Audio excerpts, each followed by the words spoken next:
अब देखो बच्चों, अब हम आ जाते हैं नेक्स्ट यूनिट पर और ये यूनिट है पीरियोडिक क्लासिफिकेशन ऑफ एलिमेंट्स, तत्वों का आवर्ती विभाजन। ओके, तो देखो बच्चों, इस यूनिट को मैं पहले ही डिटेल में डिस्कस कर चुका हूं। यहां पर हम इस यूनिट से रिलेटेड जो बहुत ही इंपॉर्टेंट पॉइंट्स हैं, बहुत ही इंपॉर्टेंट क्वेश्चंस हैं, उनको शॉर्ट में डिस्कस करेंगे ताकि यह यूनिट दोबारा रिवाइज हो जाए और इस यूनिट से रिलेटेड किसी भी प्रकार की कोई प्रॉब्लम्स ना रह जाए। ओके, तो फिर स्टार्ट करते हैं और सबसे फर्स्ट हम ये देखेंगे कि ये क्या होता है पीरियोडिक क्लासिफिकेशन ऑफ एलिमेंट्स, तत्वों का आवर्ती विभाजन, ये क्या है। तो देखो बच्चों, periodic classification of elements means arrangement of elements in such a way then elements with similar properties repeated after definite interval of number. समझ गए बच्चों कि एलिमेंट्स को ऐसे अरेंज करना कि सिमिलर प्रॉपर्टीज वाले जो एलिमेंट्स हैं वो एक डेफिनिट नंबर इंटरवल के बाद क्या हो जाते हैं, रिपीटेड हो जाते हैं। तो ऐसे अरेंजमेंट को क्या बोला गया है, पीरियोडिक क्लासिफिकेशन। समझे बच्चों कि तत्वों की एक ऐसी व्यवस्था जहां पर समान गुण वाले जो तत्व हैं एक निश्चित नंबर इंटरवल, एक निश्चित संख्या के अंतराल के पश्चात क्या हो जाते हैं, रिपीटेड होते हैं। तो ऐसे क्लासिफिकेशन को बोला गया है क्या, पीरियोडिक क्लासिफिकेशन। इस क्लासिफिकेशन के कारण एक सीरीज बनती है, एक टेबल बनती है, उस टेबल को बोला जाता है पीरियोडिक टेबल। समझ गए ना कि जब इस तरह का पीरियोडिक क्लासिफिकेशन किया गया तो सिमिलर प्रॉपर्टीज वाले एलिमेंट्स एक साथ आ गए, एक ग्रुप में आ गए, डिफरेंट प्रॉपर्टीज वाले अलग अलग ग्रुप्स में आ गए। तो इस तरह से डिफरेंट ग्रुप्स बनने के कारण एक टेबल बनके तैयार हुई और उस टेबल का नाम दिया गया पीरियोडिक टेबल। इस टेबल में आप देखोगे जो वर्टिकल कॉलम्स हैं उनको बोला जाता है ग्रुप्स, और जो इस तरह से हॉरिजॉन्टल कॉलम है उनको बोला जाता है पीरियड।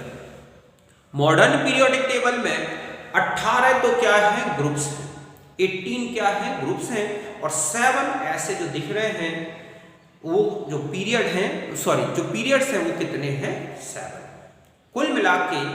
और पूरी पीरियोडिक टेबल में अभी तक एट अ टाइम 118 एलिमेंट्स को अरेंज किया गया है।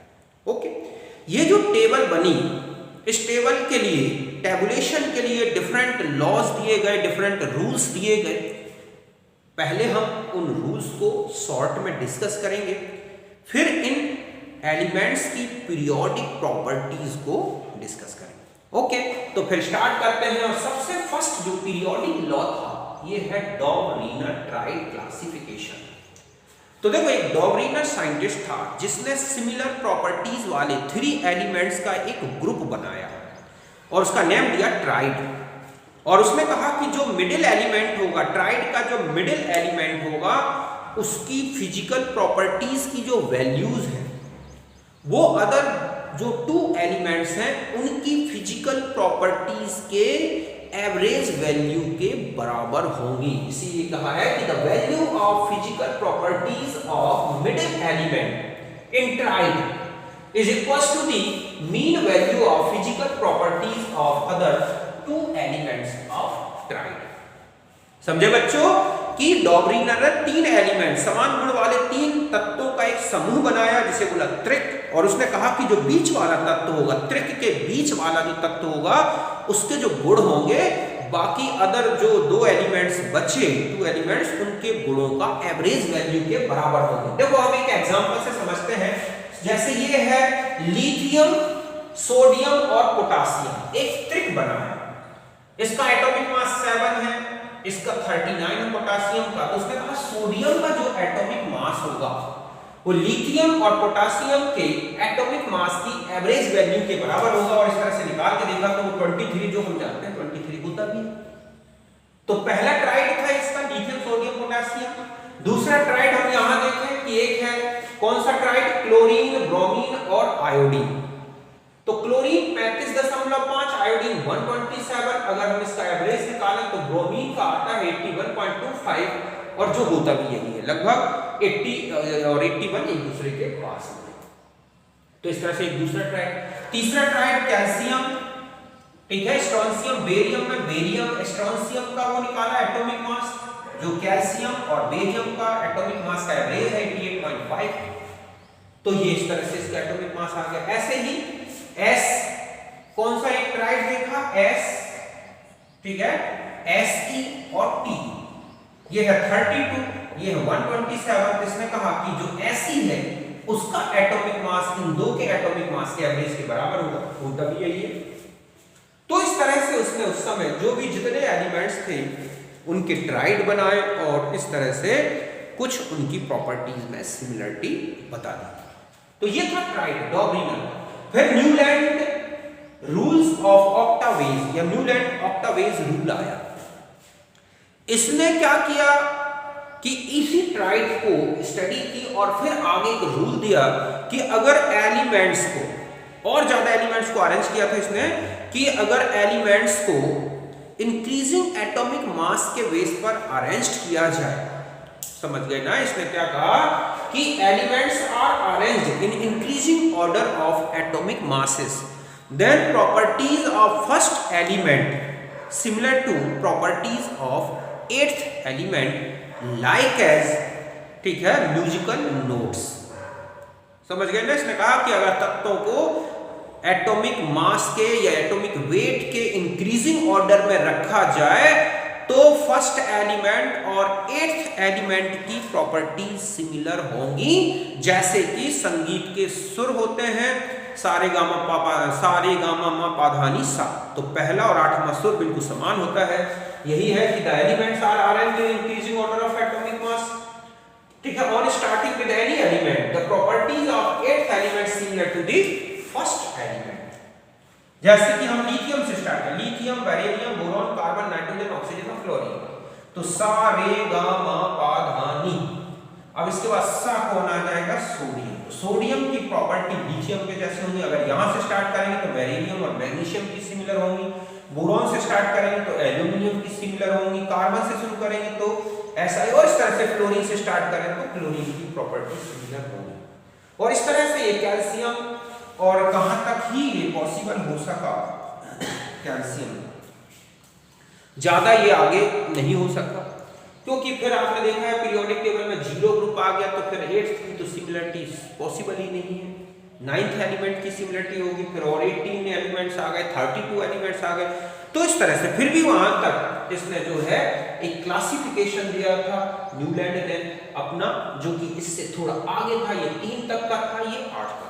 फिर इसके बाद जो थर्ड क्लासिफिकेशन आया वो है लोथर मेयर का क्लासिफिकेशन, फिर आया मेंडलीव का क्लासिफिकेशन, फिर आया मोजले का क्लासिफिकेशन, और फिर बनी मॉडर्न पीरियोडिक टेबल, जो इलेक्ट्रॉनिक कॉन्फ़िगरेशन, बोर लॉ, ठीक है, मोजले इक्वेशन, इन सब पर बेस्ड है। तो यहां तक पहले लोग।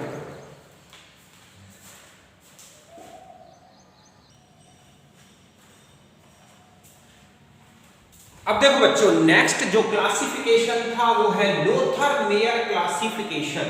1868 में दिया गया। तो देखो, लोथर मेयर क्लासिफिकेशन हो, चाहे मेंडलीव क्लासिफिकेशन हो, चाहे ट्राइड हो या ऑक्टावेज, ये सारे के सारे किस पर बेस्ड थे, एटॉमिक वेट पर, एटॉमिक मास पर। एक तो यही ऑब्जेक्ट होता है कि ये जो लॉज थे, मोजले लॉ के पहले जितने भी लॉ आए सब एटॉमिक वेट पर बेस्ड थे। इस लॉ का जो बेसिक कॉन्सेप्ट है वो ये कहता है कि physical properties of elements are periodic function of atomic masses.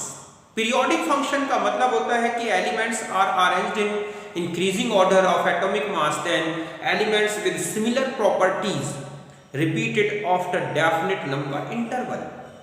समझ गए ना कि इसने ये कहा लूथर मेयर क्लासिफिकेशन में कि एलिमेंट की जो फिजिकल प्रॉपर्टीज हैं वो अपने एटॉमिक मास का पीरियोडिक फंक्शन होंगी। मींस अगर एलिमेंट को एटॉमिक मास के इंक्रीजिंग ऑर्डर में रखा जाए तो एक डेफिनेट नंबर इंटरवल के बाद सिमिलर फिजिकल प्रॉपर्टीज वाले एलिमेंट रिपीटेड होंगे। तो लूथर मेयर का क्लासिफिकेशन किस पर बेस्ड था? एटॉमिक मास पर। किसको इसने पीरियोडिक फंक्शन लिया है? फिजिकल प्रॉपर्टीज को। और उसने एक ग्राफ बनाया था एलिमेंट्स की फिजिकल प्रॉपर्टीज और एटॉमिक मास का एक ग्राफ बनाया और उसने देखा कि elements with similar properties occupy similar position in graph. उसने देखा कि ऐसे एलिमेंट जो फिजिकल प्रॉपर्टीज में सिमिलर थे वो ग्राफ में सेम पोजीशन में ऑक्यूपाई होते हैं। और इस बेस पर उसने बहुत सारे ग्रुप्स बना दिए उस समय जो एलिमेंट्स थे। समझ गए ना? यही इसमें लिखा है कि physical properties of elements are periodic function of atomic mass. समझ गए बच्चों?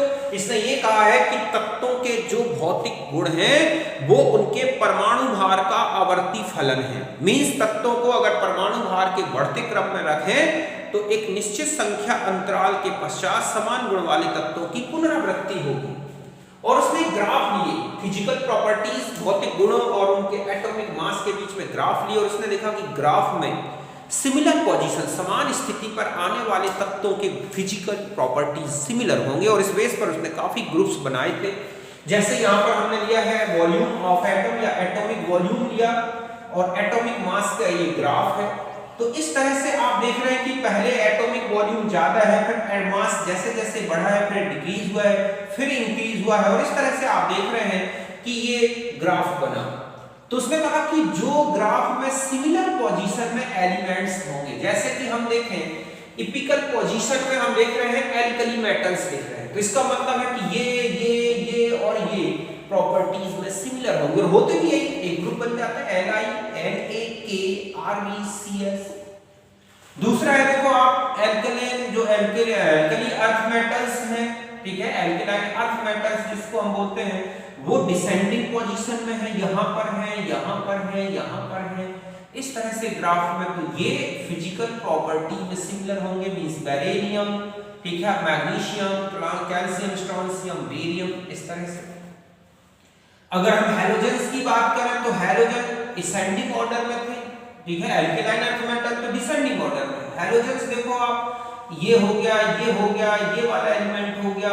आयोडीन है तो इनका भी एक ग्रुप बन गया ClBrI, ओके। और जो बोरॉन ग्रुप था या हम कहें कि जो डी ब्लॉक के एलिमेंट्स थे इनके एटॉमिक वॉल्यूम काफी छोटे होते हैं और ये ग्राफ में कहां पर आते हैं? बॉटम पोजीशन में। तो ये ऑब्जेक्ट का क्वेश्चन होता है कि लूथर मेयर ग्राफ में एल्कली मेटल की पोजीशन क्या है? तो कहां पर है? एपिकल पोजीशन, ये लिखा है, ठीक है। एल्कली मेटल्स जो है कहां पर दिख रहे हैं?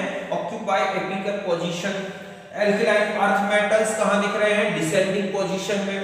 हैलोजेंस कहां दिख रहे हैं? असेंडिंग पोजीशन में। ट्रांजिशन एलिमेंट्स कहां दिख रहे हैं? बॉटम की पोजीशन में। तो इस तरह से क्वेश्चंस बनते रहते हैं। वैसे भी इसका ग्राफ आप डिटेल में और देख सकते हैं, मुझे मिलता है। तो ये था मेंडेलीव इसका क्लासिफिकेशन लूथर मेयर का। लेकिन ये ज्यादा आगे नहीं बढ़ सका, क्यों? क्योंकि एलिमेंट्स की फिजिकल प्रॉपर्टीज को इस तरह से आइडेंटिफाई करना और इसके बेस पर एलिमेंट को पहचानना काफी टिपिकल या डिफिकल्ट वर्क था।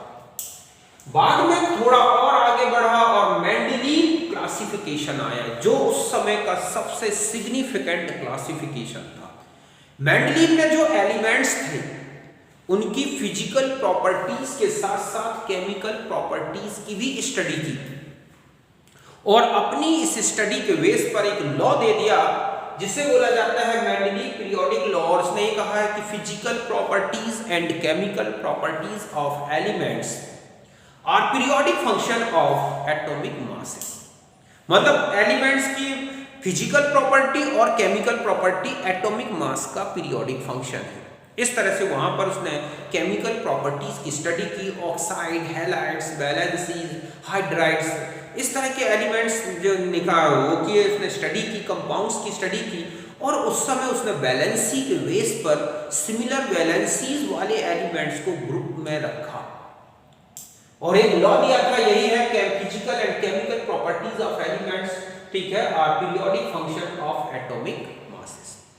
ये था मेंडेलीव का क्लासिफिकेशन। इसके जो इंपॉर्टेंट पॉइंट्स याद रखने हैं, देखो पहला ये था कि मेंडेलीव जो है arrange 60 elements known at that time and 3 elements, ठीक है, आर प्रेडिक्टेड।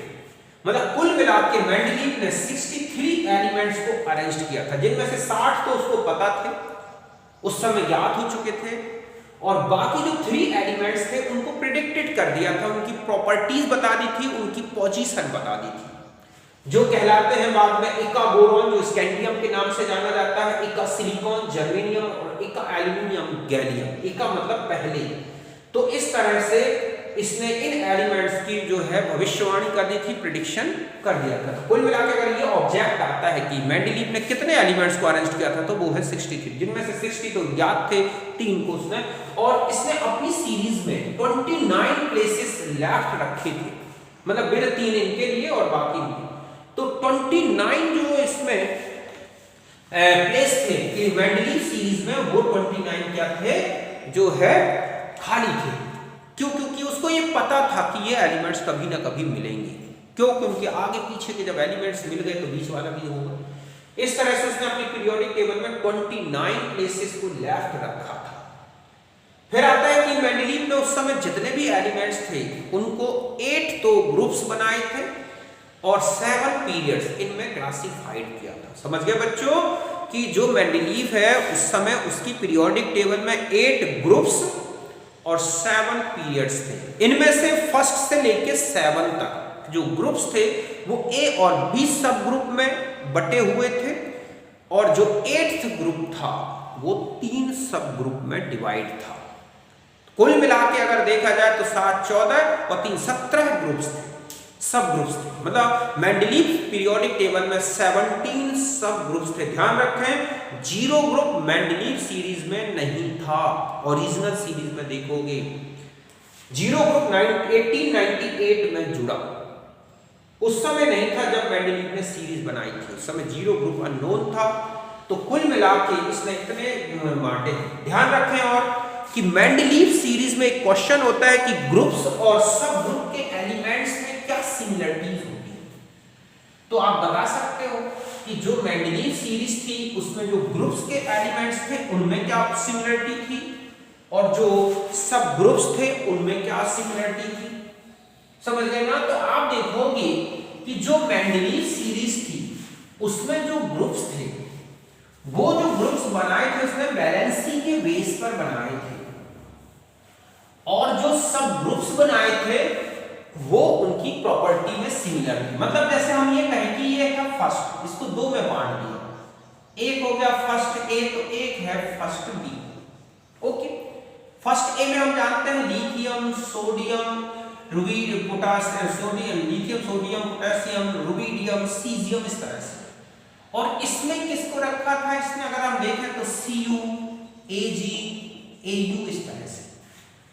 इनकी जो वैलेंसी थी, ठीक है, और इनकी वैलेंसी अगर देखें तो इनकी भी +1 होती है और इनकी भी +1 होती है। जैसे LiCl, NaCl, KCl मिलता है तो CuCl, AgCl, AuCl, इस तरह से मिलते हैं।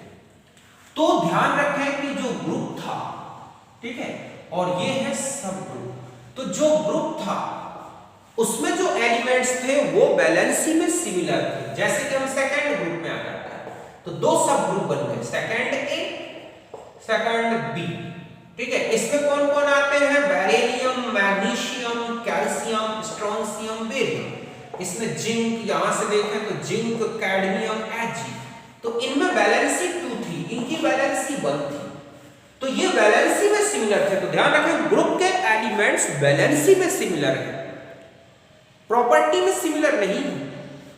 और जब सब ग्रुप की बात आती है तो सब ग्रुप के जो एलिमेंट्स थे वो केमिकली और फिजिकली प्रॉपर्टी में सिमिलर थे। समझ गए ना? मतलब यहां पर जो अगर आपसे कहा जाए कि ग्रुप एलिमेंट्स, ठीक है, तो सिमिलर इन, ठीक है, valency, chemical formula of compound, ठीक है, chemical formula of compounds, compounds में ये केमिकल फॉर्मूला जो इनके कंपाउंड्स के थे वो सिमिलर थे, मींस अगर इनके हैलाइड X ठीक है MX टाइप के थे तो इनके भी हैलाइड सेम थे, ऑक्साइड तो इनके ऑक्साइड, मतलब कि एक ग्रुप के जो एलिमेंट्स थे और उनके जो कंपाउंड्स थे उनके फॉर्मूला सेम थे, उनकी वैलेंसी सेम थी। और सब ग्रुप की बात की गई हो आपसे तो सब ग्रुप में जो है सिमिलर थे, similar in chemical and physical property. एक ही ग्रुप के एलिमेंट जो है वैलेंसी में सेम थे, सब ग्रुप के एलिमेंट्स केमिकल और फिजिकल प्रॉपर्टीज में सिमिलर थे, और इस तरह से कुल मिलाकर उसने एलिमेंट्स को क्लासिफाइड किया था। समझ गए ना? तो एक तो ये क्वेश्चन बनता है कुल कितने ग्रुप्स हैं, तो 1 से लेके 7 तक आप देखोगे किसमें बटे हैं, 1 से लेके 7 तक। ये है A प्लस B में, तो ये तो हो गए 14। जो 8th ग्रुप था वो 3 में बटा था, तो कितने हो गए टोटल? अगर आप सब ग्रुप आपसे पूछ लें तो वो थे 7, और ग्रुप्स कितने थे 8, पीरियड्स कितने थे 7, टोटल एलिमेंट्स कितने डिवाइड किए थे 63, जिनमें से 60 नोन थे, 3 प्रेडिक्टेड किए थे, कुल कितने प्लेस लेफ्ट रह गए थे 29। समझ गए ना? इसका लॉ किस पर बेस्ड है, एटॉमिक मास पर। ये था इसका। अब यहां पर एक टर्म और आता है ब्रिज एलिमेंट्स। मैं उनको और बता दूं, मेंडली पीरियोडिक टेबल में ब्रिज एलिमेंट्स आते हैं। जो और एक क्वेश्चन यहां पर ध्यान रखें कि जीरो ग्रुप मेंडलीव सीरीज में नहीं था, इसे बाद में जोड़ा गया है। मेंडलीव के समय में जो एलिमेंट्स थे उनमें जीरो ग्रुप नहीं था, उसके एलिमेंट्स अननोन थे, बाकी जितने भी एलिमेंट्स थे उस समय उसने क्लासिफाइड कर दिया। ये सबसे ज्यादा सिग्निफिकेंट क्लासिफिकेशन था उस समय का, केमिकल और फिजिकल प्रॉपर्टीज पर बेस्ड था। ओके, तो मैं अभी इसके आगे आपको ब्रिज एलिमेंट्स बताता हूं।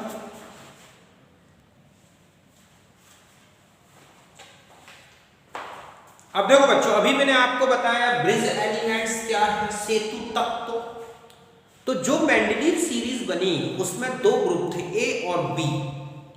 तो वो एलिमेंट्स जहां से A और B सब ग्रुप्स डिवाइड होते हैं, उस एलिमेंट को मींस वो एलिमेंट जो A और B सब ग्रुप को जोड़ता है वो है ब्रिज एलिमेंट। समझ गए ना कि elements of third period from sodium to chlorine as a division between two subgroups A and B start from these elements।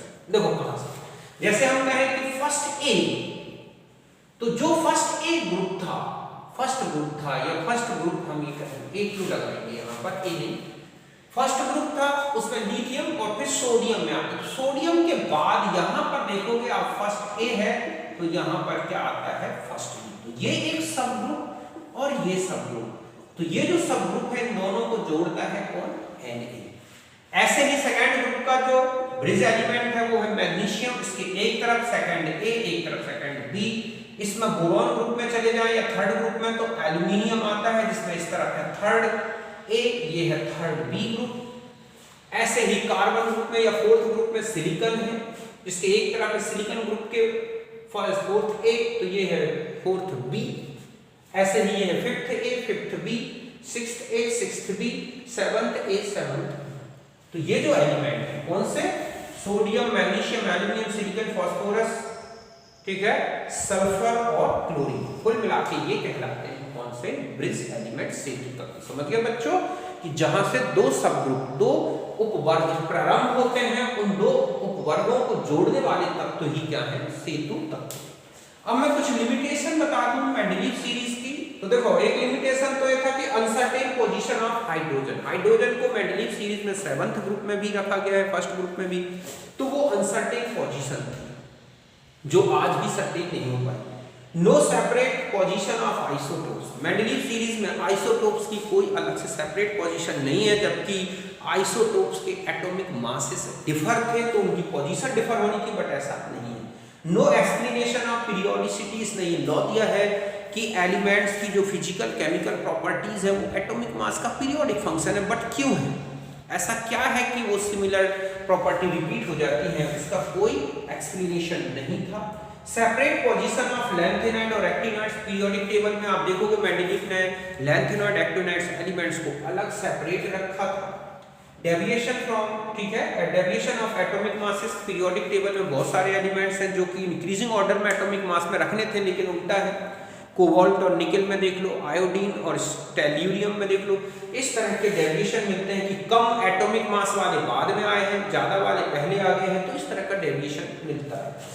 Okay, इसके अलावा group of elements with different properties, जैसे मैंने अभी आपको बताया था कि एक ही ग्रुप के जो एलिमेंट्स थे वो केवल वैलेंसी में सिमिलर थे, प्रॉपर्टीज में सिमिलर नहीं थे, तो उस तरह से ग्रुप बना दिए उसमें, केवल प्रॉपर्टीज के बेस पर नहीं बल्कि उनकी वैलेंसी के बेस पर। तो इस तरह से मेंडेलीव सीरीज के बारे में ये था। अब हम आ जाते हैं मोज़ले सीरीज के बारे में।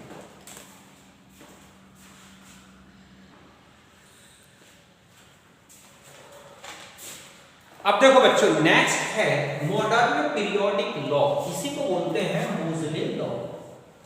तो देखो ये जो लॉ था totally based in atomic number. Moseley scientist था जिसने एटॉमिक नंबर को डिस्कवर्ड किया था, और अपने एटॉमिक नंबर को डिस्कवर्ड करने मतलब एटॉमिक नंबर को डिस्कवर्ड करने के बाद एक रूल दिया कि जो एलिमेंट्स हैं उनकी जो प्रॉपर्टीज हैं वो एटॉमिक मास पर डिपेंड ना होकर एटॉमिक नंबर पर डिपेंड करती है।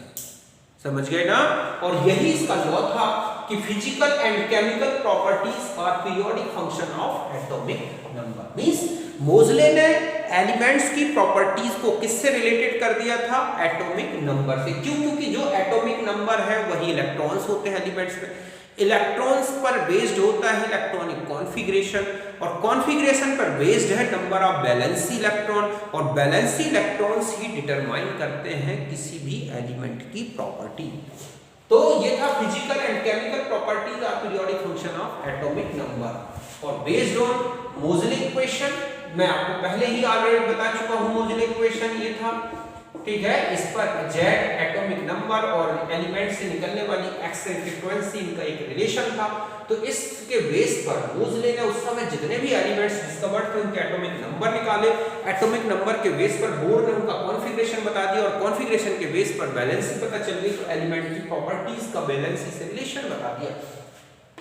अब ये आता है कि ये जो था लॉ, मोज़ले लॉ, ये टोटल पीरियोडिक फंक्शन को एक्सप्लेन करता है। इसने ये कहा है कि elements are arranged in increasing order of atomic number, then similar properties element repeated after 2, 8, 18, 32 number interval, because ठीक है कि 8, 18, 32 या 2 इस तरह का इंटरवल आता है, तो then similar electronic configuration repeated of, ठीक है, इन आउटर मोस्ट सेल। मतलब इसने ये कहा था कि एलिमेंट को अगर अरेंज करेंगे एटॉमिक नंबर के इंक्रीजिंग ऑर्डर पर, तो 2, 8, 18 या 32 अगर इस तरह का डिफरेंस होगा एटॉमिक नंबर में, तो एलिमेंट की प्रॉपर्टी सिमिलर हो जाएगी। ऐसा क्यों? क्योंकि इस तरह का डिफरेंस होने से आउटर मोस्ट सेल पर कॉन्फ़िगरेशन, इलेक्ट्रॉनिक कॉन्फ़िगरेशन रिपीट हो जाता है। जब इलेक्ट्रॉनिक कॉन्फ़िगरेशन रिपीट होगा तो प्रॉपर्टी भी रिपीट हो जाती है। समझ गए ना? इस तरह से तो उस समय जो ये है। अब हम आते हैं कि जो मोज़ले पीरियोडिक टेबल है उसमें 18 ग्रुप्स हैं, ए और बी सब ग्रुप्स, इस तरह का कोई नेम नहीं है, इसमें 18 ग्रुप्स बनाए गए हैं, और 7 क्या है?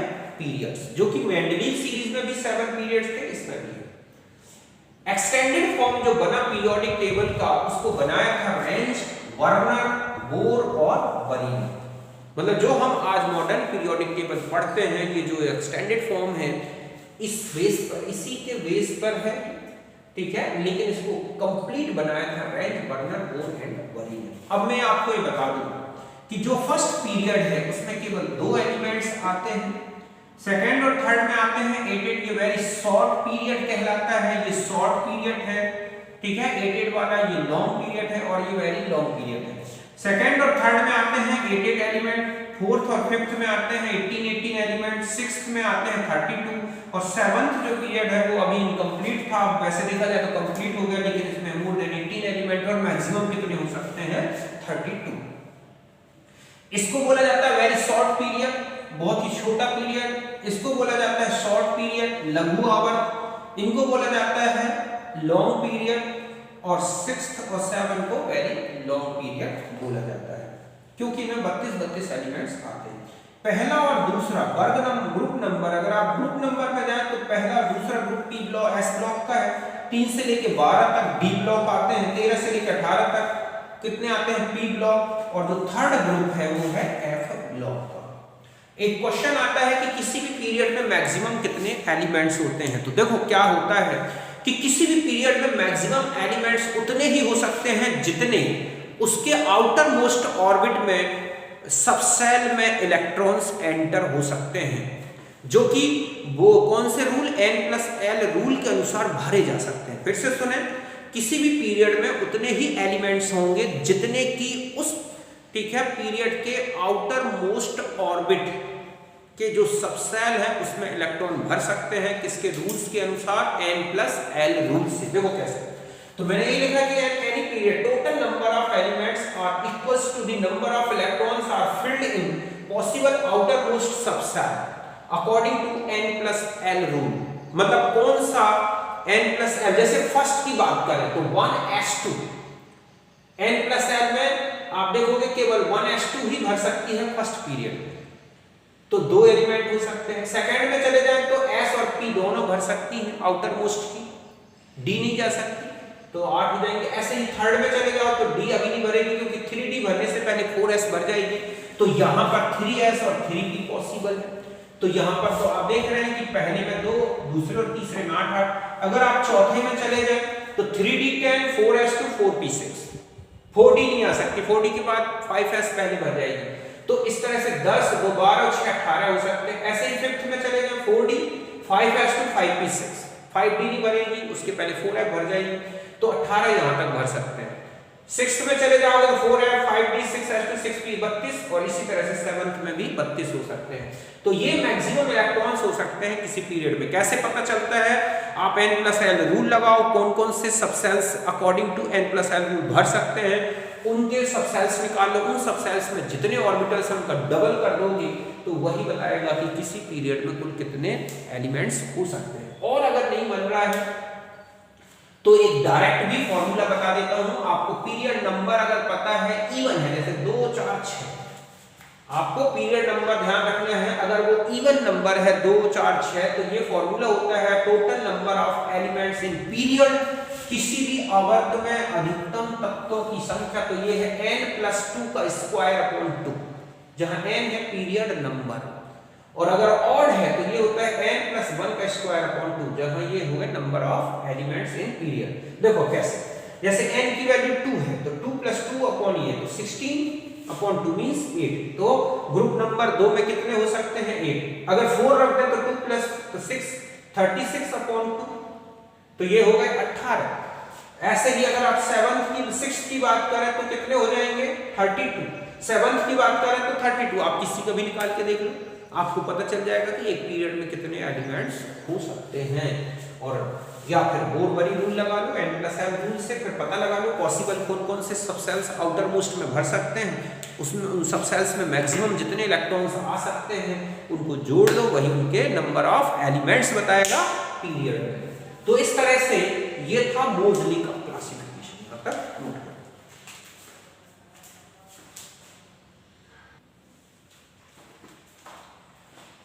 अब देखो बच्चों, कुछ इंपॉर्टेंट और भी पॉइंट्स बताता हूं मैं। पहला है टिपिकल एलिमेंट्स, प्रारूपी तत्व को बोलते हैं। तो ये ऑब्जेक्ट आता है कि इनमें से कौन सा टिपिकल एलिमेंट है, कौन सा नहीं है। तो ध्यान रखें कि elements of second and third period, कहां से कहां तक, लिथियम से लेके फ्लोरीन तक और सोडियम से लेके क्लोरीन तक, ये जो एलिमेंट्स होते हैं इनको बोला जाता है टिपिकल एलिमेंट्स। टोटल कितने होगा, 2, 4, 6, 8, 10, 12 और 14 एलिमेंट्स जो हैं इस तरह से, ये हैं टिपिकल एलिमेंट्स, जो कि सेकंड और थर्ड पीरियड में आते हैं। टिपिकल क्यों बोलते हैं, क्योंकि they summarise the property of the group. एक ग्रुप की प्रॉपर्टी इस पूरे 2 एलिमेंट्स में समराइज्ड हो जाती है। इनकी प्रॉपर्टीज अगर हमें टोटल पता चल जाए तो पूरे ग्रुप की हम बता सकते हैं। ओके, नेक्स्ट आता है रिप्रेजेंटेटिव एलिमेंट, प्रतिनिधि तत्व। तो देखो बच्चों, प्रतिनिधि तत्व कहलाते हैं ओनली जो ऐसे एलिमेंट्स जिनकी केवल आउटर मोस्ट ऑर्बिट जो है इनकम्प्लीट है। मींस उस ऑर्बिट में, आउटर मोस्ट ऑर्बिट में या तो केवल s भरी है या p भरी है, बाकी जो उसमें d या f जो है वो खाली पड़ी हुई है, तो उनको बोलते हैं only outermost orbit incomplete, where while inner shells are क्या है, कंप्लीटली फिल्ड, जबकि अंदर के जितने भी सेल्स हैं वो कंप्लीटली भरे होते हैं। चाहे उसमें डी हो चाहे एफ हो या कुछ भी हो, ठीक है, उनको बोला जाता है रिप्रेजेंटेटिव एलिमेंट्स। इसमें आते हैं एस ब्लॉक और पी ब्लॉक के एलिमेंट्स, पहला और दूसरा ग्रुप, और 3 से लेके 18 ग्रुप, मतलब 0 ग्रुप भी रिप्रेजेंटेटिव एलिमेंट्स में आता है, ये ध्यान रखना है। तो एस ब्लॉक आता है और पी ब्लॉक। ट्रांजिशन एलिमेंट्स की बात करें तो ट्रांजिशन एलिमेंट्स जो है ऐसे एलिमेंट्स हैं जिनकी n-1 ऑर्बिट इनकम्प्लीट है, मींस या तो उनमें d इनकम्प्लीट है, f इनकम्प्लीट है, तो वो कहलाते हैं ट्रांजिशन एलिमेंट्स। और इसमें आता है डी ब्लॉक जो कि थर्ड ग्रुप नंबर 3 से लेके और 12 ग्रुप नंबर तक के एलिमेंट्स आते हैं, और इनर ट्रांजिशन में आते हैं जिनमें n-2 ऑर्बिट इनकम्प्लीट है, और इसमें आते हैं कौन, f ब्लॉक के एलिमेंट्स। यहां तक आप अच्छी तरह समझ गए। तो इस तरह से, और हमें ये डिटेल में भी अलग अलग पढ़ना है और पढ़ चुके हैं। फिर आ जाते हैं, अगला है कि एलिमेंट्स अगर आप देखें तो 118 जो एलिमेंट्स अभी तक डिस्कवर्ड हुए हैं उनमें से 95 एलिमेंट्स तो अकेले क्या है बच्चों, मेटल है। क्या है, मेटल है। समझ गए ना कि 95 elements out of 118 elements are metal.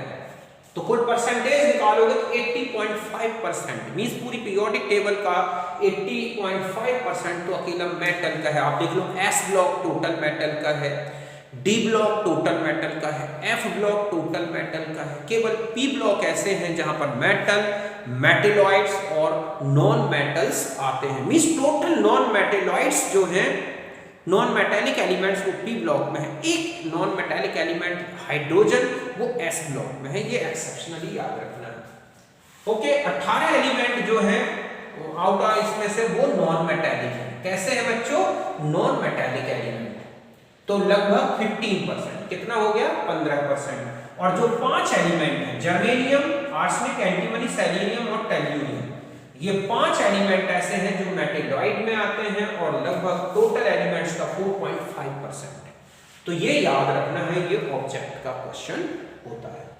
अब आता है आपको ये पता लगाना कि कौन सा एलिमेंट मेटल है, कौन सा नॉन मेटल है, ये कैसे आइडेंटिफाई करें पी ब्लॉक में पर्टिकुलर। किस ब्लॉक में, पी ब्लॉक में, क्योंकि पी ब्लॉक में सारे एलिमेंट्स आते हैं। तो हमें ये रूल याद रखना है कि पी ब्लॉक में अगर आपको ऐसा ध्यान रखना है कि कौन किस में आता है, तो देखो ये होता है एक formula P+1 greater than n, तो ये होगा metal, P+1 less than n तो नॉन मेटल, और P+1 equals to the n तो वो होगा मेटेलॉइड। यहाँ पर P क्या है, जिस एलिमेंट का आप आइडेंटिफाई कर रहे हैं कि वो मेटल है, नॉन मेटल है, मेटेलॉइड, उसका ग्रुप पीरियड नंबर क्या है, पीरियड नंबर, और n क्या है यहाँ पर, नंबर ऑफ वैलेंसी इलेक्ट्रॉन, संयोजी इलेक्ट्रॉनों की संख्या, और जिस तत्व का आप ये आइडेंटिफाई कर रहे हैं वो उसका आवर्त संख्या।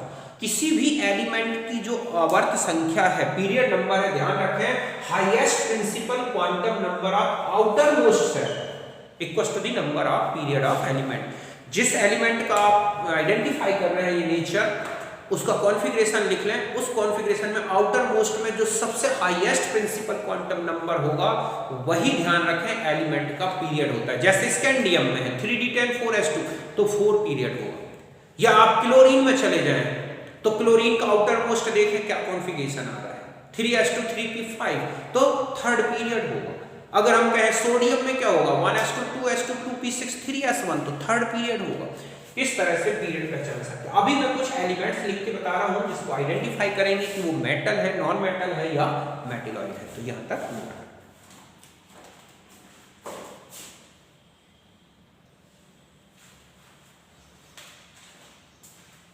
अब देखो बच्चों, ये लिखे हैं कुछ एटॉमिक नंबर्स। अब आपको आइडेंटिफाई करना है कि कौन मेटल है, कौन नॉन मेटल है, कौन मेटेलॉइड है। ओके, तो देखो अगर हम 14 की बात करें तो 1s2 2s2 2p6 3s2 3p2। अब आता है कि पीरियड नंबर कितना हुआ, तो period number highest quantum number है 3 तो ये। वैलेंसी इलेक्ट्रॉन देखो, संयोजी इलेक्ट्रॉन कितने दिख रहे हैं 4, p+1 3+1 4 हो गए, और n भी 4 है तो p+1 और n दोनों बराबर हैं तो ये होगा मेटेलॉइड। मींस सिलिकॉन एक मेटेलॉइड की सीरीज में आएगा। यहां तक बात समझ गए होंगे। अब 31 में आ जाओ, R1 3d10 4s2 4p1, यही कॉन्फ़िगरेशन हुआ। देखो पीरियड नंबर कितना हो गया 4, वैलेंसी इलेक्ट्रॉन कितने रहे हैं 3, p+1 आपने किया, यहां आ गया 4+1 5 n3, तो p+1 greater than valency electron, तो हम जानते हैं ये क्या कहलाएगा मेटल, क्या होगा मेटल, मींस 31 नंबर का एटॉमिक नंबर एलिमेंट मेटल होगा। 35 में कैलकुलेट कर लो, p आप देख रहे हैं 4 है, n 7 है, p+1 5 और ये 7, तो p+1 से ज्यादा है n, मतलब ये क्या होगा नॉन मेटल। इस तरह से काफी कुछ एलिमेंट्स को आप आइडेंटिफाई कर सकते हैं कि वो मेटेलॉइड होगा या मेटल होगा या मेटल नॉन मेटल। ओके, तो इस तरह से मैंने आपको बताया।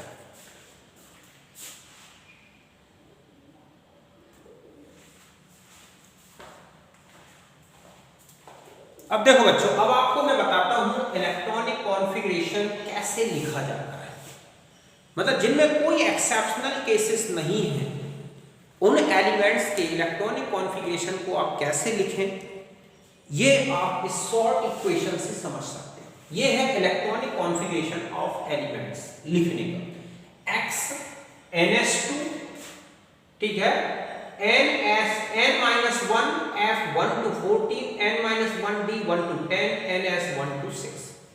मतलब जब आप किसी का कॉन्फ़िगरेशन लिखें तो पहले s भर जाती है, फिर f, फिर d, फिर s। आप पीरियोडिक टेबल में भी देख लो, तो यहाँ पर p आएगा, पीरियोडिक टेबल में भी देख लो, पहले s ब्लॉक आता है, फिर बीच में f ब्लॉक आ गया है, उसके बाद d ब्लॉक आया और लास्ट में आता है p ब्लॉक। अब यहाँ पर कैसे डिटरमाइन करें कि x क्या है, देखो ये x यहाँ पर है symbol of inert gas which is comes just before given element. आपको जो भी एलिमेंट दे रखा है, ठीक है, गिवन एलिमेंट एटॉमिक नंबर, जो भी एटॉमिक नंबर दे रखा है एलिमेंट का, उसके जस्ट पहले कौन सा इनर्ट गैस एलिमेंट आता है उसका सिंबल लिखते हैं। जैसे मैंने कहा 12 है, एटॉमिक नंबर 12 का कॉन्फ़िगरेशन लिखें तो 12 से पहले क्या आता है नियोन, मैंने कहा 6 तो उससे पहले क्या आता है हीलियम, मैंने कहा 20 तो उससे पहले क्या आता है आर्गन, इस तरह से, तो वो सिंबल लिखें। और n क्या है, n जो है यहाँ पर ध्यान रखें, n होता है जो x है, इनर्ट गैस का जो कॉन्फ़िगरेशन है, इनर्ट गैस है उसका पीरियड नंबर क्या है वो ले और एक उसमें ऐड कर दे, समझ गए ना। जैसे कि आप यहां बता दूं x हीलियम 2, नियोन 10, 18, 36, 54, 86, हीलियम का पीरियड है 1, मींस यहां पर पीरियड नंबर हीलियम अगर आता है सिंबल तो 1 रखेंगे, नियोन आता है 2, इस तरह से 6 तक याद रखना। अब यहां पर ध्यान रखना है कि अगर कहीं 2f 3f इस तरह का आ जाए, ऐसा रखने से वैल्यू n की, तो ये एग्जिस्ट नहीं करते, मींस इनको हम नहीं लिखेंगे। 2d आ जाए या 1d आ जाए तो ये एग्जिस्ट नहीं करेंगे, 1p आ जाए तो एग्जिस्ट नहीं करता, समझ गए ना।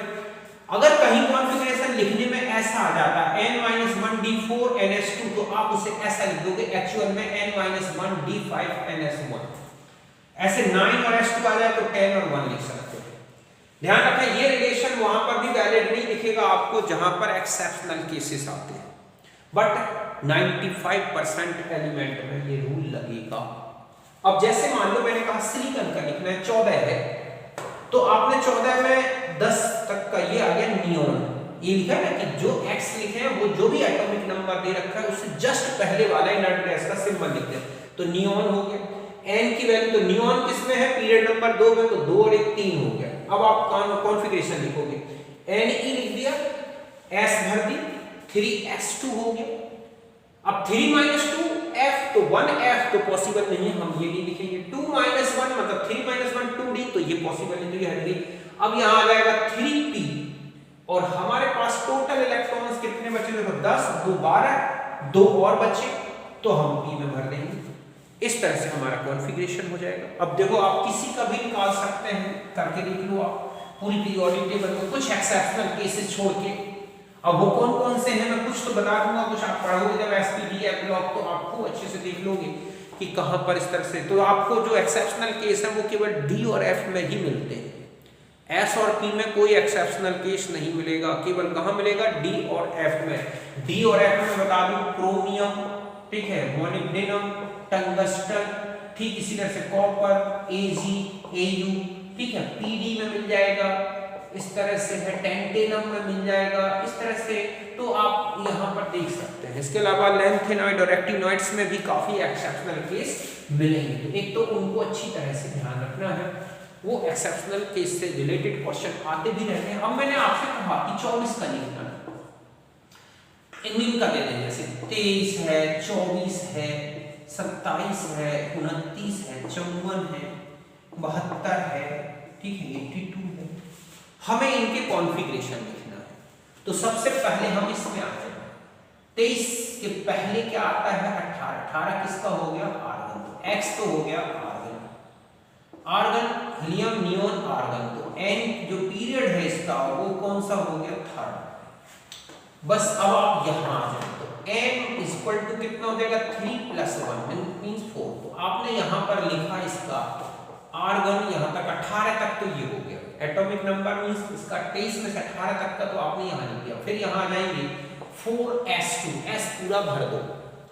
अब देखो आपके पास f निकालोगे तो n - 2f, तो 4 - 2f, तो 2f जो पॉसिबल नहीं है। ठीक है, n - 1d, तो आपके यहाँ पर 4 - 1 तो क्या आ जाएगा? 3d पॉसिबल है। तो आप यहाँ पर 4f छोड़ दें और वो f छोड़ दें, आप यहाँ जाएगा 3d। तो 3d में आपके पास 20 और कुल मिला के 23 था, तो यहाँ कर दिया आपने कितना? 23। तो ये उसका कॉन्फ़िगरेशन हो गया। कुल मिला के ये हो गया इसका कॉन्फ़िगरेशन आपके पास 23 हुआ। अब आ जाते हैं 24। 24 में भी x जो है वो क्या आ जाएगा? आर्गन, और पीरियड जो होगा वो होगा 3। तो n की वैल्यू 3 + 1 मींस 4। अब यहां आ जाएगा, आपने लिखा आर्गन, 4s2 पूरा भर दिया आपने, तो 20 हो गए। अब आपके पास कितने बचे? 4। तो आपने लिख दिया 3d4। मैंने अभी आपको बताया है एक्चुअल कॉन्फ़िगरेशन आप लिखोगे 4s1 3d5, यही मिलता है इसका कॉन्फ़िगरेशन। अब आ जाते हैं 27 में। तो इसमें भी x क्या होगा? आर्गन, पीरियड क्या होगा? 3, n क्या होगा? 3 + 1 मींस 4। तो यहां पर आ जाएंगे आप आर्गन 4s2, तो 18 तो 20, 3d कितने बचे? 20, 7। ये इसका क्या होगा? कॉन्फ़िगरेशन किसका हो गया? ये कोबाल्ट का वैसे भी होता है। 29 पे आ जाए, x आर्गन ही रखोगे, पीरियड 3 रखोगे, n की वैल्यू हो जाएगी 3 + 1 मींस 4। तो यहां देखो आर्गन 4s2 3d, तो 10 और 9 29। लेकिन आपको मैंने अभी बताया है कि अगर 9 आ जाए तो आप ऐसा लिखेंगे 3d10। ये एक्चुअल कॉन्फ़िगरेशन है। अब हम जाते हैं 54 वाले में। 54 ना हो, 54 तो ऑलरेडी है, मैं यहां कर दूं 53। कितना कर दूं? 53। तो 53, अब यहां पर 53 आ रहा है, तो इससे पहले वाला एलिमेंट क्या होगा? तो देखो 54 तो किसका होता है? जीनोन का। इससे पहले वाला x जो है वो क्या आ जाएगा? क्रिप्टॉन। क्रिप्टॉन का देखो हीलियम 1, नियॉन 2, आर्गन 3, क्रिप्टॉन 4। तो पीरियड कितना हो गया? 4। तो n की वैल्यू 4 + 1 मींस कितना हो गई? यहां पर 5। तो अब आप कॉन्फ़िगरेशन लिखेंगे, ये लिखा आपने क्रिप्टॉन, फिर यहां पर आपने लिख दिया 5s2। अब आप आ जाते हैं कि आपके पास n + 1, तो यहां पर आपको f निकालना है, तो आप लिखते हैं n - 2, मतलब 5 - 2 3f। तो 3f भी पॉसिबल नहीं है। लेकिन अब आप आ जाते हैं d में, तो 3 5, तो ये 4d पॉसिबल है। तो 36 और 2 38 और 10 48, 10 तक भर गए। अब आपके पास 5p में आ जाए, f तो नहीं आएगी क्योंकि 3f होती नहीं। तो ये हो गए आपके पास 36 38 48। अब आपके पास कितने बचे? 5। तो आपने यहां लिख दिया 5। ये इसका कॉन्फ़िगरेशन है, जो कि किसका कॉन्फ़िगरेशन है पता है आपको? ये आयोडीन का। अब आ जाते हैं 72 में क्या होगा? तो x तो लेंगे आप क्या? जीनोन। क्या ले लेंगे? जीनोन। पीरियड देखो आपके पास जीनोन का पीरियड, जीनोन आता है क्रिप्टॉन के बाद, तो ये हो गया 5। तो n = 5 + 1, तो कितना हो गया? 6। अब यहां से आपने लिख दिया जीनोन, तो यहां हो जाएगा 6s2। 6 में से 2 गए 4, तो 4f तो आएगी। तो 4f में कितने हो गए, अब आप जोड़ दो पहले, जिनोन 56 हो गए ये, तो ये हो गए आपके पास 56 और हमारे पास है 72, 56 माइनस किया 12, 12 में से 6 6, ये बचा आपके पास 1 6 और 6 16, 16 में से 14 तो ये भर गए, 4f14 हो गया। अब आप देखो क्या बचा आपके पास, कितने इलेक्ट्रॉन बचे, तो अब आपके पास बचा कितना, 1, या कितना हो गया 54 और 2 56, ठीक है। तो 54 और 2 56 आपके पास थे, ये है 56 और 14 ये हो गए ना, आपने पहले देखा कि ये था 54 है ना, 54 और 2 ये हो गए 56, तो 72 में से आपने 56 माइनस किए थे, तो 12 में से 6 16 बचे, 16 में से आपने 14 यहाँ पूरी कर दी। अब आप देखो कितने बचे आपके पास, तो अब इसके बाद आ जाएगा कौन सा, डी आ जाएगा 5d, 5d कितने हो गए, लगा लो आप, 72 में से आपके पास 72 हो गए, तो 72 में से आपके पास कितने भर गए वो देख लो, अब आप 54 और 2 56 और 14, तो ये हो गए 70 तो भर गए, अब बचे 2, तो ये आ जाएगा D2, समझ गए ना, तो 72 में आ जाएगा ये कॉन्फ़िगरेशन, और करके देख लो यही आएगा। 82 में जाओ, अब 82 में जब आप जाओगी, ठीक है, आप जानते हैं कि 82 किस ग्रुप का मेंबर है, कार्बन ग्रुप का, लेड, लास्ट का कॉन्फ़िगरेशन आना चाहिए NH2 तो अगर हम 82 में जाते हैं तो देखो 82, इससे पहले वाला एलिमेंट तो हो गया जीनोन, ठीक है, और इसका पीरियड अभी आपको मैंने बताया था, पीरियड है 5, यही था ना, helium 1, neon 2, argon 3, krypton 4, xenon 5, तो n की वैल्यू हो गई 5 + 1 कितनी हो गई 6, तो यहां पर आप लिखेंगे जीनोन 6s2, ठीक है, और 2 तो 4f14 कर दो, ये तो भर जाएगी, तो ये 56 और 14 70 हो गए, फिर यहां आ जाए आप, ठीक है, कौन सी आ जाएगी 5d, तो 70 और 10 80, अब बचे आपके पास कितने 2, तो यहां हो जाएगा 6p2, आ गया ना ये वाला कॉन्फ़िगरेशन, ऐसे आप कॉन्फ़िगरेशन लिख सकते हैं। तो इस तरह से एलिमेंट्स के जो है कॉन्फ़िगरेशन बहुत अच्छे से कर सकते हैं, कुछ एक्सेप्शनल केसेस छोड़ के, और वो केसेस आप S block, P block, D block इनमें अच्छी तरह से ढूंढ लें कौन कौन से एक्सेप्शनल केसेस हैं। एस और पी में कोई एक्सेप्शन नहीं है, केवल डी और एफ में आपको देखना, और मेनली डी में देखो आप, बाकी एफ में 1-2 ही मिलेंगे आपको, बाकी जरूरत नहीं है, समझ गए ना। तो यहाँ डी और एफ में अच्छे से एक्सेप्शनल केस देख लो, उनको छोड़कर बाकी जितने एलिमेंट्स हैं उनमें करते हैं। अब आ जाते हैं पीरियड, ठीक है, ग्रुप नंबर,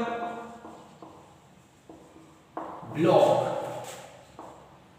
ऑफ एलिमेंट्स। आपको किसी भी एलिमेंट का पीरियड बताना हो, ग्रुप बताना हो, ब्लॉक बताना हो, तो कैसे ध्यान रखें। तो देखो सबसे पहले ब्लॉक कैसे है, तो ब्लॉक आप सीधा है कि लास्ट इलेक्ट्रॉन एंटर्स, समझ गए ना, लास्ट इलेक्ट्रॉन एंटर्स इन, ठीक है, सब सेल, जिस सब सेल में जाए, अगर वो S में है तो S ब्लॉक, P में है तो P ब्लॉक, D है तो D ब्लॉक है, तो लास्ट इलेक्ट्रॉन एंटर इन सब सेल, वही उसका क्या बताएगा, ब्लॉक। अगर वो S में एंटर हो रहा है तो S ब्लॉक, P में एंटर हो रहा है तो P ब्लॉक, D में एंटर हो रहा है, D और F में है तो F, ऐसे आपको 4 ब्लॉक मिलेंगे, ऐसे हो सकते हैं। अगर एंटर इसमें हो रहा है तो S ब्लॉक, इसमें एंटर हो रहा है तो P ब्लॉक, इसमें एंटर हो रहा है तो D ब्लॉक, और इसमें है तो F ब्लॉक नेम देते हैं। ओके, एक चीज अब आता है ग्रुप नंबर कैसे देखें, क्या ध्यान रखना है अब आपको, ग्रुप नंबर, ठीक है, अगर वो S ब्लॉक का पता चल जाता है आपको, तो S1 है तो 1, S2 है तो ग्रुप नंबर 2। अगर वो P ब्लॉक का है, आपको ये पता चल जाता है, तो ग्रुप नंबर कैसे लगाओगे आप, तो 12 प्लस, क्योंकि पी ब्लॉक से पहले 12 ग्रुप आ जाते हैं, 12 plus number of electron in, ठीक है, पी ऑर्बिटल्स, ये जोड़ लेंगे। समझ गए ना? जैसे मैंने कहा B5 है तो 1s2 2s2 2p1, तो आपको कितना हो जाएगा, तो 12 प्लस 1 तो कितना हो गया 13, 13 में ग्रुप नंबर 13 होगा, इसका क्या होगा, ग्रुप नंबर 13 का एलिमेंट, तो ग्रुप पता चल जाएगा आपको, ठीक है, कि ग्रुप नंबर ब्लॉक हो गया। अब आ जाता है पीरियड, क्या हो जाता है, पीरियड। तो ध्यान रखें कि highest principal quantum number of outermost shell, जिस आउटर मोस्ट सेल में, अच्छा हाँ, अभी तो ये एस ब्लॉक हो गया, पी, अब डी का और बता दूं, डी ब्लॉक का ग्रुप नंबर कैसे निकालोगे आप, तो जो क्या करना है आपको कि NS2 प्लस N-1 जो डी इलेक्ट्रॉन्स, इनको जोड़ देना है। S में जितने इलेक्ट्रॉन, ये NS प्लस N-1D इलेक्ट्रॉन्स को जोड़ दो, वो बताएगा डी ब्लॉक का ग्रुप नंबर। और F में तो सीधा ध्यान रखना है थर्ड ग्रुप, कौन सा ग्रुप, थर्ड। यहां तक समझ गए ना? S ब्लॉक पता चल गया तो S1 है तो 1 और सेकंड है तो सेकंड। P में 12 में आप P इलेक्ट्रॉन्स जोड़ दो, D में NS और N-1D के जोड़ दो, और F ब्लॉक में केवल थर्ड याद रखना। पीरियड कैसे निकालोगे, तो highest principal quantum number of outermost shell. Suppose मैंने आपसे कहा स्कैंडियम 21, तो आपने लिखा, यहां पर आपने लिख दिया 1s2, या हम यहां पर जोड़ दें तो आर्गन 18, ठीक है, और 3 यहां पर आपने जोड़ दिया 4s2 3d1। अब मैंने कहा बताओ इसका group number, period number, block क्या, तो देखो ब्लॉक तो सीधा है, ब्लॉक हो गया डी ब्लॉक, कौन सा ब्लॉक हो गया, डी ब्लॉक। ग्रुप नंबर कितना हो गया, तो 2 और 3। अब आता है कि पीरियड कौन सा हुआ, तो सबसे लास्ट का जो हाईएस्ट प्रिंसिपल क्वांटम नंबर 3 है, यहाँ 4, ये क्या हो जाएगा 4, क्या हो जाएगा 4। तो फोर्थ ब्लॉक मतलब पीरियड नंबर 4 का element, group number 3 D block का एलिमेंट है। बाकी कॉन्फ़िगरेशन तो मैंने आपको बता दिया, किसी का कॉन्फ़िगरेशन अगर आपसे लिखना बन गया तो ये सब कुछ इजी गोइंग निकाल सकते हो, पीरियड नंबर, ग्रुप नंबर, ये कुछ भी निकाल लो, इसमें कहीं कोई दिक्कत नहीं है। समझ गए बच्चों? और देखो आपको मान लो मैंने लिख दिया 35, अब आपके पास 35 या और कोई, अब ये तो हम कर चुके हैं 35, मैंने आपको दे दिया 46 नंबर का, क्या दे दिया 46 नंबर का। अब आपको ये सब कुछ बताना है, तो सबसे पहले तो कॉन्फ़िगरेशन आना चाहिए। 46 नंबर है, 46 नंबर में x क्या आएगा, 46 से पहले 36 आता है, तो आपने लिख दिया krypton, helium, neon, argon, krypton. तो आपके पास पीरियड हुआ 4, तो n इक्वल टू हुआ p प्लस 1 मींस 4 प्लस 1, तो ये हो गया 5।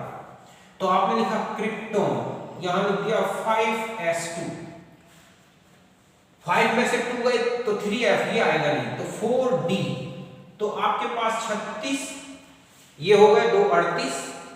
अब देखो 46 में 38 हो गए, आपके पास कितने इलेक्ट्रॉन और बचे 38, तो ये बचे 46 है, 46 आपने देखा ये आपके पास है, 38 हो गए, कितने बचे 8 और बचे, तो यहां लिख दिया आपने 4d8, कितना लिख दिया 4d8। यहां तक बात समझ गए? अब आपसे मैंने कहा कि इसका बताओ कि पीरियड क्या है, ग्रुप क्या है, ब्लॉक क्या है, हो गया ना 36 और 2 38 और 8 46, 46 तक ये बन लिख दिया मैंने इसका कॉन्फ़िगरेशन। अब आपसे पूछा जाए ब्लॉक बताएं, तो ब्लॉक कौन सा हो जाएगा, डी। ग्रुप नंबर बताओ कितना हो गया, तो जोड़ दो आप 10 और ये है, तो ये हो गया 10वां हो गया एस और पी, और जोड़ के देख लो आप, ठीक है, निकल ग्रुप का मेंबर है ये। और अब आता है कौन सा, इसका ग्रुप नंबर हो गया, ब्लॉक हो गया, पीरियड बताओ कौन सा होगा, तो कौन सा पीरियड हो जाएगा 5, ये है इसका कुल मिला के। वैसे अगर आप इसको देखोगे तो ये आपको ऐसा लिखा मिलेगा, क्रिप्टॉन 4d10 और 5s0 प्लेडियम, वो एक्सेप्शनल केस है, लेकिन हम इस तरह से लिख सकते हैं। अब आप पूरी पीरियोडिक टेबल में किसी भी ग्रुप का उठा लो, इस तरह से ग्रुप, पीरियड नंबर, ये सब बता सकते हैं। तो यहां पर नोट करें।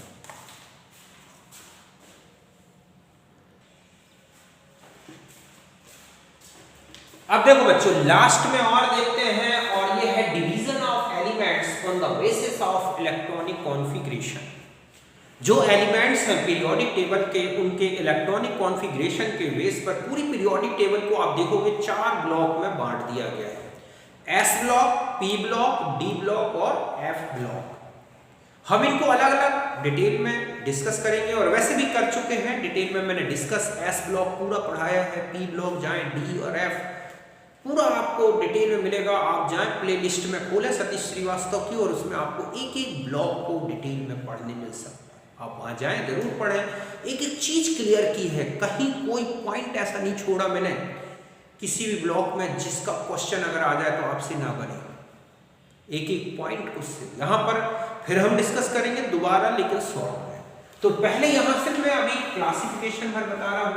एस ब्लॉक क्या होगा, तो इनमें एस ब्लॉक का लास्ट इलेक्ट्रॉन एस ऑर्बिटल में जाता है, और जनरल कॉन्फ़िगरेशन होगा NS1 to 2। एल्कली मेटल्स में आप देखोगे फर्स्ट ए में आती है, ठीक है, जिनमें आप देखोगे इनमें NS1 मिलेगा, और एल्केलाइन अर्थ मेटल में कितना होता है NS2। ग्रुप नंबर 1 और 2 के एलिमेंट्स आते हैं। कौन कौन से ग्रुप नंबर 1 और 2। फिर आ जाता है पी ब्लॉक। पी ब्लॉक का जो कॉन्फ़िगरेशन है आप देखोगे NS2 NP 1 to 6 होगा। S पूरा कंप्लीट भरा होगा, S जो P है 1 to 6, मतलब इसमें कुल मिला के 6 ग्रुप्स आएंगे। कौन कौन से, 13 से लेके 18 तक के कुल 6 ग्रुप हैं। कौन कौन से, 3rd A, 4th A, 5th, 6th, 7th A और 0 ग्रुप। इन दोनों ब्लॉक्स को बोला जाता है रिप्रेजेंटेटिव एलिमेंट्स। फिर आ जाता है D block. Last electron enters in n-1 d orbitals. Configuration होता है n-1s जो है कंप्लीट भरी होगी, n-1 p कंप्लीट भरी होगी, बट n-1 d 1 to 10 तक इनकम्प्लीट होती है। nf तो बिल्कुल n-1 f खाली होगी। ns में या तो 1 होगा या तो मैक्सिमम में 2 ही होता है। इनको बोला जाता है ट्रांजिशन एलिमेंट्स। अभी मैं इनके कॉन्फ़िगरेशन बता दूंगा। कुल मिलाके ग्रुप नंबर 3 से लेके 12 तक के एलिमेंट्स इसी में आते हैं पीरियोडिक टेबल के। फिर आ जाता है F block. Configuration n-2 s भरी होगी, n-2 p कंप्लीट भरी होगी, n-2 d कंप्लीट भरी होगी, बट n-2 f में 1 से लेके 14 तक भरेंगे। n-1 s कंप्लीट होगी, ठीक है, 1 जो है p कंप्लीट होगी, n-1 जो है d 0 to 1 होगा, और ns2 कॉन्फ़िगरेशन होगा। ओके, जैसे हम F देखते हैं, sodium 11 1s2 2s2 2p6 3s1 s में है तो s ब्लॉक का होगा। Aluminium 13 1s2 2s2 2p6 3s2 3p1, last electron p में गया, p ब्लॉक हो गया। Vanadium 23 1s2 2s2 2p6 3s2 3p6 3d3 4s2 n-1 d में आप देख रहे हैं इलेक्ट्रॉन एंटर हो रहा है 1 से लेकर 10 तक आता है, तो d ब्लॉक s पूरी भरी हुई है ns2। और सीरियम हम 58 में जाए 1s2 2s2 2p6 3s2 3p6 3d10 4s2 4p, तो देखो n-2s कंप्लीट भरी है, n-2p कंप्लीट भरी है, n-2d कंप्लीट भरी, n-2f 1 से लेके 14 तक दिख रहे हैं, तो एक आ रहा है। फिर n-1s complete, n-1p complete, n-1d में या तो 0 होगा या 1, तो 1 दिख रहा है, और ns2 कंप्लीट भरी हुई है, तो ये है f ब्लॉक का एलिमेंट्स। तो ये 4 ब्लॉक्स अलग अलग बांटे गए हैं पीरियोडिक टेबल में। तो इस तरह से मैंने आपको एक जो जनरल क्लासिफिकेशन के लॉज हैं और उनसे रिलेटेड कुछ इंपॉर्टेंट पॉइंट्स हैं उनको शॉर्ट में बता दिया। आप इनको एक बार अच्छी तरह से देखें और एक एक क्वेश्चन आपसे आप बन जाएगा। अगला जो वीडियो हम लेंगे उसमें हम क्या लेंगे, पीरियोडिक प्रॉपर्टीज जो हैं इंपॉर्टेंट प्रॉपर्टीज और उनसे रिलेटेड जो क्वेश्चंस हैं। ध्यान रखें ज़्यादातर इलेक्ट्रॉनिक कॉन्फ़िगरेशन ऐसे एलिमेंट्स के आते हैं जो एक्सेप्शनल कॉन्फ़िगरेशन, तो वो जरूर देख लें आप एक बार। ओके, तो इस तरह से यहाँ तक अभी हमने डिस्कस किया। अब हम मिलते हैं नेक्स्ट वीडियो में, तब तक के लिए आप सबको मेरा नमस्कार, थैंक यू।